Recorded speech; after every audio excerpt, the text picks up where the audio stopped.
السلام علیکم ورحمۃ اللہ وبرکاتہ۔ حامدن و مسلین اما بعد۔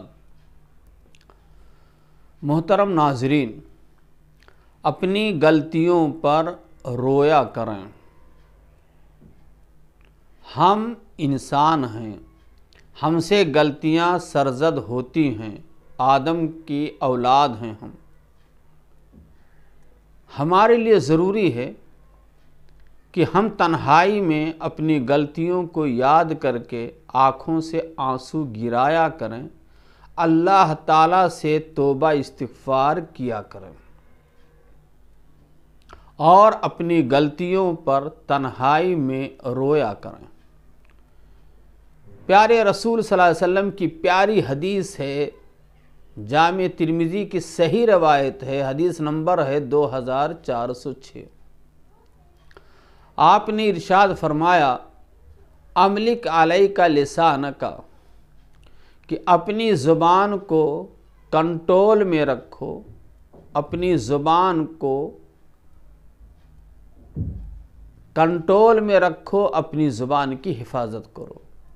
وَلْيَسَعْكَ بَيْتُكَ، اور اپنے گھر کو لازم پکڑو، تمہارا گھر تمہارے لیے کشادہ رہے، یعنی بلا ضرورت گھر سے باہر نہ نکلو۔ وَابْكِ عَلَىٰ خَطِیئَتِکَ، اور اپنی غلطیوں پر رویا کرو، اللہ سے توبہ کیا کرو، اپنی غلطیوں پر آنسو بہایا کرو۔ محترم ناظرین، آج ہمارے سماج میں ہر شخص غلطیاں کرتا ہے اور گناہ پر گناہ کرتا جا رہا ہے، اسے ندامت و شرمندگی نہیں ہو رہی ہے۔ میں نے جو حدیث پیش کی ہے اس میں اللہ کے رسول نے یہی کہا ہے کہ ہم اللہ کے بندے ہیں، آدم کی اولاد ہیں، شیطان ہمارے پیچھے لگا رہتا ہے، ہم سے گناہ کے کام سرزد ہو جاتے ہیں، غلطیاں ہو جاتی ہیں۔ ہم اپنی غلطیوں پر رویا کریں، اللہ سے معافی مانگیں، آنکھوں سے آنسو گرائیں۔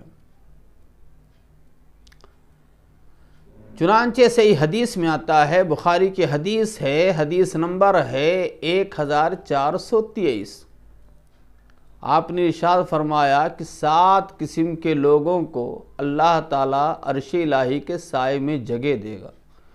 ان میں ایک وہ شخص بھی ہوگا، رجل ذکر اللہ خالیا ففاضت عیناہ، جس نے تنہائی میں اللہ کو یاد کیا اور اپنے گناہوں کو یاد کر کے آنکھوں سے آنسو بہایا۔ رجل ذکر اللہ خالیا ففاضت عیناہ، تنہائی میں اللہ کو یاد کیا، اپنے گناہوں کو یاد کر کے رویا، یہاں تک کہ اس کی آنکھوں سے آنسو بہہ پڑے۔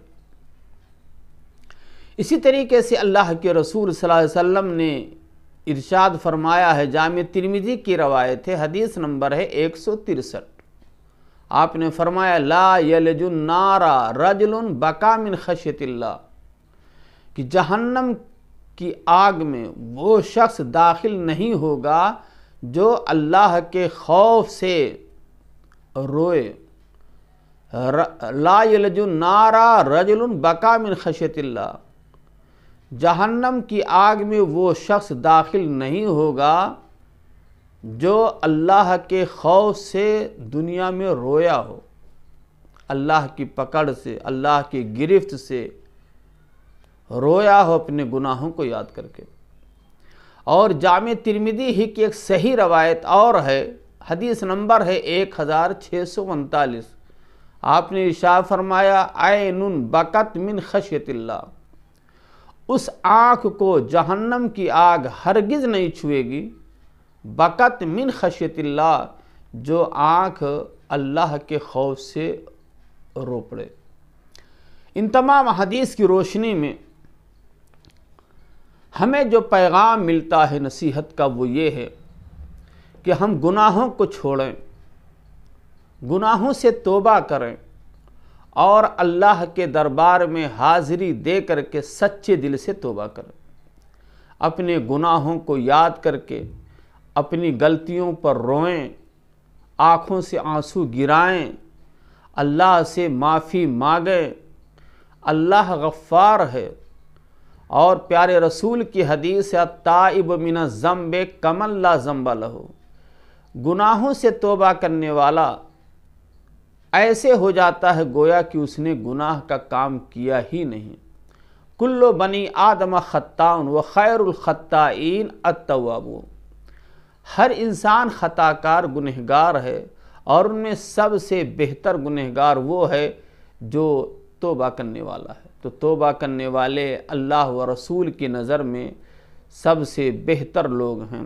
اسی لیے ہمیں اور آپ کو، مرد اور خواتین کو چاہیے کہ غلطیوں سے دور رہیں، گناہ کے کام سے دور رہیں، برے اعمال سے دور رہیں، شرک بدعت رسم و رواج سے دور رہیں، برے اخلاق سے اپنے آپ کو بچائیں، اعمال خیر کی کوشش کرنے کی، اور نیک اعمال کریں، اور جو گناہ کے کام سرزد ہو گئے ہیں، غلطیاں ہو گئی ہیں، ان کو چھوڑ دیں اور ان پر ندامت کے آنسو بہائیں، اور اپنی غلطیوں کو احساس کر کے اپنی غلطیوں پر رویا کریں، اللہ سے توبہ اور استغفار کریں۔ اللہ ہم سب کو اپنی غلطیوں پر آنسو گرانے اور اللہ سے سچے دل سے توبہ کرنے کی توفیق عطا فرمائے، آمین۔ والسلام علیکم ورحمۃ اللہ وبرکاتہ۔